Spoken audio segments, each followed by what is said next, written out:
Hello and welcome back to Jesse's Vintage Garage, and we got a bike on the lift right now that I haven't shown or talked about at all much. It's my special construction 2002 Harley Softail. It's set up like a heritage.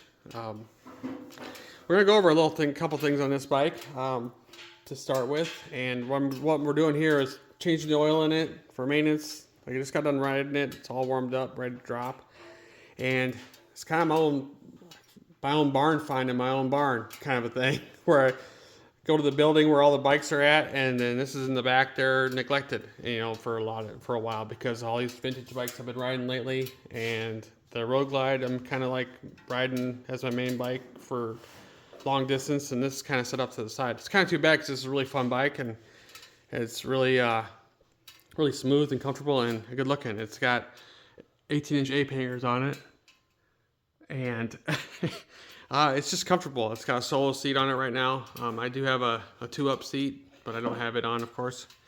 We built this bike as a special construction when I was working at the Harley shop a long time ago.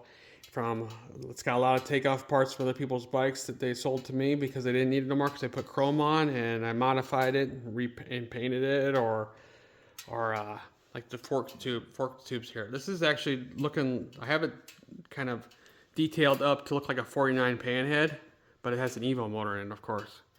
Of course, the 47 through 50 tank badge. The black forks like a 49 would have. Hydroglide on the front fender. But otherwise, it's all heritage Softail stuff everywhere else. Softail frame. Black toolbox like would have been back then. Anyway, then Vance and Hines long shots on it. The thing really moves. But I'll go into details on how we built it as we go through this video. But just starting off, a long time ago I made a nice little valve thing underneath the oil tank back there, and all I gotta do is take the cap off the bottom and rotate the little shut-off valve thing there, and it'll drop the oil instantly. Don't have to worry about like cleaning it and moving the hose out of the frame and stuff. This is not a real Harley frame. That's what makes it a special construction here in Iowa. It's got a Santee Softail frame with a 2000 swing arm in the back. I'm going to go over all that here in a little bit because it sounds kind of funny, but a lot of them parts don't go together, and I'm going to explain how we kind of got it to work. Here's a special tool we made out of like 1/2-inch conduit. I folded it over a couple parts over on the end, and I can slide it in through there without burning my hand on the exhaust and turn that valve. So then I got to take the cap off the bottom there. Which is on. I mean, this is not your typical setup for changing oil on one of these Softails, but this is how we do this bike. So we'll drop the oil here and get it going here in a second. All right, there you can see the valve there now. I got the.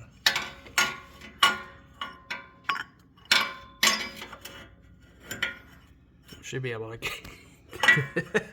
It worked before. Let's see if I haven't changed oil in a while. Yeah, maybe. I don't remember offhand. Go like this. Yeah, that's what it was. I don't know if it turns up or down. Up. There we go. Now it's pouring out. Yep, there it goes. So yeah, it's been a while since I run this bike a little bit, and it definitely needs oil change, and a lot of the chrome needs to be cleaned up because it's got a lot of 95 through 99, 2000, early 2001 maybe parts on it, and those are really hard to find now in really good shape. So Rims, spokes. yeah. Okay, so while that's draining, we could talk about this a little bit. So me and my father, we built this bike when I was still working in a Harley shop. I would bring parts home, of course, and buy them and all that stuff, and then come back home and put this thing together. Now, it's got a 2000 swing arm on it because I wanted to have sealed wheel bearings, and that's what came out in 2000. So it doesn't have the typical 99 and older brake. See, you can see there, it's got the later 2000 and later Softail brake. And during 95 to 2000, 2002 even, it was hard to get a Harley back then here in Iowa because everybody was on the waiting list, and that waiting list was a year to 2 years. And if you were on the list, you were guaranteed to get one, and it was hard to get on the list because of such, just people buying bikes. They were pretty popular.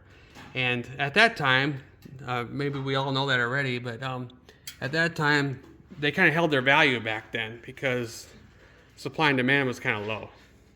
So when 2003 came out and the big hype on the 100-year anniversary, they overproduced, I would say, and they made it to where everybody under the sun could get a bike, and these bikes from 99 and older started losing value pretty quick. But there was a time when my dad had an 87 Softail, and he actually sold it for more than what it was worth back then. So he could turn around and get like a 97 Road King at the time, because that's what people did. Because they were hard to get a hold of. And the older bikes are still holding value. Now, like the 87 Softail and stuff, it's really hard to find a decent one of them anymore. He kind of wishes he had that bike still. But it is what it is. Can't have everything, I guess. Except for me, it seems like I have everything yet. Except for in 99, I had a Sportster, and I don't have that bike no more. That's the only thing I don't have. But we took this 99 and older style frame from Santee, and we made a modified spacer and stuff to get the difference. I don't know if you can see. You can see it from here on the swing, on the rear swing arm. We had to kick it out a little bit because the distance was not the same on a 99 frame to the 2000 swing arm. But we modified it and made it work because they mount differently in 2000 frames compared to the 99 frame. Yeah, so the rear wheel is off a Dyna Wide Glide, and that was a friend of mine's. He gave it to me because he put Thunder Stars on his bike, and he didn't want the original rim no more. So it has a different pulley than what the 99 Softail would have had. But the ratio for this rear pulley and the front pulley here driving it comes out to we had to get a certain belt with the right amount of teeth so we could get the spacing pretty much right. And that ratio with the number of teeth on this rear sprocket and the number of teeth on the clutch sprocket comes out to needing, according to the FLH book, it needed a Road King. I think it would have needed a Road King speedometer. So then I took that chance, went to the Harley shop one of them days that I was working and bought a 99, 97, somewhere near digital speedometer. Road King. So it's a real Harley one. And it's right at 60 when I'm going 60. I mean, it was right on. Couldn't ask for nothing better than that. That's about the only kind of important things right now that I can think of for this bike. That would really change, yeah. Everything else is just called. Yeah, but now it's got like, I mean, it cruises really sweet. I mean, this is not a typical Softail, and I can whomp everything. This is only an 80-inch motor. So this motor is actually a crate engine from Harley from 2001 Evo, and so is the transmission. Now, I had to take a bunch of the parts from a different bike to make this work and sacrifice a different bike, but everything worked out though for this bike.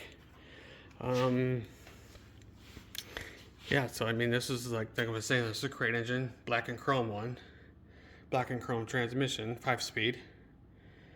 But I can when I shift, it's like I don't need to shift until like it wants to, like it doesn't have high RPM. I'm trying to say when I'm shifting into the next gear. So like I start out at first, about 25, I can put it into second without having crazy RPM. I shift into third around 40 and it's still sounding okay. This is just hitting it. So then if I get to like 50, It's got tall. and then I'm going into like fourth gear around 50, and then when I get into the fifth gear, it's like 70 miles an hour and it's still running smooth and soft. I mean, it's not even laboring yet. So this is definitely a nice smooth takeoff bike. And like, yeah, highway interstate cruiser. You can sit at 65, 70 without it laboring. But then it's not bad enough to where I'm going down the highway at 55, 60, and I need to be in fourth gear. It's not quite like that. It just drops the RPMs even more. But then when I need to get going, I know better to drop it to fourth and hit it and then go. So I'm not over laboring it. So I think it's probably done draining by now. So I think it was maybe 2 years after I had got the bike up and running and liable on the highway. I mean, it was liable right from the get-go, but I went out for a major trip with my friend. We went to Nebraska, and I got to about Sioux City from where I live, and I had no charging system. The alternator it was a stock Harley alternator out of this crate engine, and it had gone bad. I ended up putting a cell in it, and it ended up being good for the rest of its life. I had a used master cylinder on it, and oh man, every once in a while, when you needed that brake, it would go to the floor, and you would have to use the front brake mostly and downshift right away. But that needed to be fixed like instantly. So we ended up switching out the guts and putting new guts in it, and it cured it. You gotta watch used parts. I bought a used carburetor for this bike at a swap meet, and it hiccuped and it just never ran right. We tried all different combinations. We put a Bendix on this. It worked really good. We tried a SU carburetor on it. Worked pretty good. Ended up getting a different CV, constant velocity carburetor. Kind of a typical thing for a 90s, late 90s bike. This one seems to not do that stuff anymore. Yeah, that's about it I can think of again. It's got some performance parts in it, but like I said, it's just a bone stock 80-inch motor. And I always thought that if something happened to it, I can always upgrade it. But I went with a stock crate engine from Harley because I wanted some sort of a warranty on the engine. So, but I ended up not needing it because now here we are 23 years later, and it's like got 9,000 miles on it, and it still runs like I freaking just got it built. So anyway, we're gonna finish up changing the oil here, and I'm gonna work on cleaning it up, and hopefully a lot of this stuff cleans up pretty good. I don't want these parts to get all rusty, and I'm gonna wax them really well as well. Get all waxed and cover it. So when this motor was bought and we put it in, we took off the oil pump, our oil filter thing that was sitting right here off the side of the two lines that come down and stuff. We used the frame mount, which would have been like the early 84, 85, 86 Softails, and actually had a real oil filter parts that I was able to bolt this onto it and use it. So now what's the best about this is I can drop this oil right into this pan here without getting all over the engine and stuff. And then, because at the Harley shop, people would drop their oil here, and we get all over the motor, and then we have to clean it for a while. And then if you use brake clean on this black wrinkle finish paint, it destroys the paint. And then on custom bikes that would have powder coated frames, if you use brake clean on powder coated frames, they would like make it all like cloudy and dull finish because the brake clean would just do something to it. And I think I have a buddy that does powder coating, and he says that that's how you clean it. You use brake clean and you clean it. To remove it. And that is something you got to watch out for when you use powder coating. Now, this frame, I believe, yeah, this frame we did have powder coated by my friend. He also powder coated the front sliders here, and you can see that the paint is kind of like the powder coating is coming off here in certain spots. Chips from rocks. Yeah, from rocks, bugs, whatever. It's kind of looking shabby, but it is what it is. And then, yeah, you spend more money on real paint, but you can touch up real paint. Powder coating doesn't look the same when you try to touch it up. It's just something there. So let's see how easy that is just to drain that without getting all over the motor. I just thought that was a great idea. And yeah, they should have never stopped it. Yeah, really. I think the FX ST, the 84 and 85, that started that. Of course, because that was the first year of the Softail. Yeah. Anyway, we're all about done here. We're gonna end up using some V-twin oil for this stuff. It's V-twin 2050. V-twin 2050 stuff. Like we pretty much using in everything we've had. So, and then of course this being an Evo, it doesn't have the it has a different oil filter than the twin cam would have used. And one of the main reasons why I even did this is because it was hard to get to this bike. The reason why I did it was hard to get bikes back then. And then when 2000 came around, I was still at the Harley shop, and I didn't really want a balanced engine because they were coming out. They came out that year, and it makes it hard to do a lot of stuff. Maybe things are different now, but it is 25 years later. But the balanced motor, what is good motor, you just couldn't do a lot to it because the balanced stuff would beat itself up, and we were told that when we worked there. Yeah, you can't build them too strong.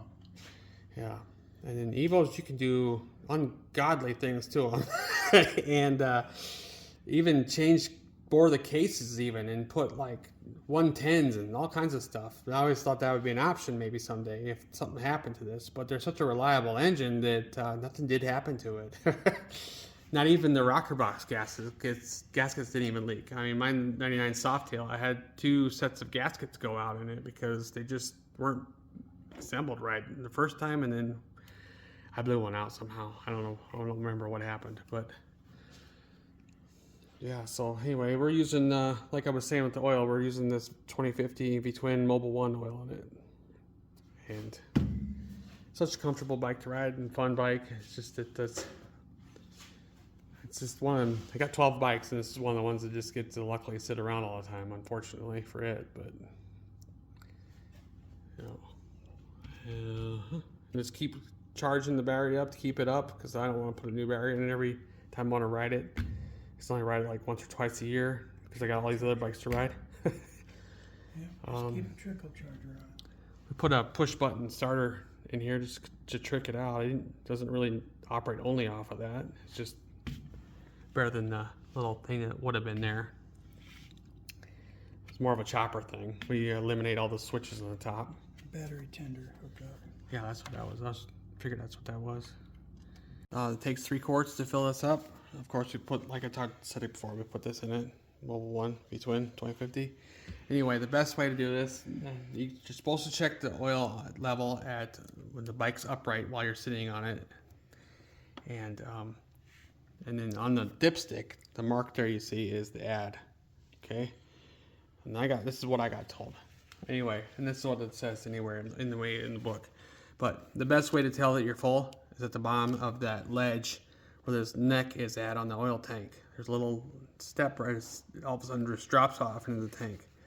If it's flush with that part of the neck, you're full on side stand.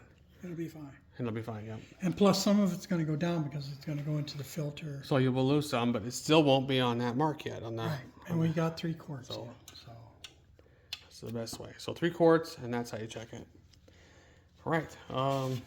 Yeah. So this is one of my many Softails I built, but I had to rebuild when I worked at the Harley shop. We had wrecked bikes and stuff as well, and I had to replace stuff on, and it was fun. And I learned a lot of stuff, and here I am today working on other things, and I'm not at a Harley shop no more, but I get to work on my stuff at my own leisure, whatever. Otherwise, it was at the point when I was working there where I wasn't even enjoying working on my own stuff or working on or even riding sometimes. Probably take this needs a tire. I'll probably work on that. Maybe a different video, or we'll do it on our own, but these tires back then, they used to last about 8,000 miles, and this has got 9 on it, and it still has just barely any tread left. So and there's clearance here on this tire on the belt drive guards and stuff, so that we might be able to use that old tire from that Road Glide that we took off. Which was a brand new tire. Well, yeah, it was brand new. It's a 140. This is a 130, I think. So, anyway, we'll work on cleaning this up, and maybe in the next video, if we do one, you'll see this thing all looking pretty. So, anyway, I hope you enjoyed everything, and we'll see you again soon.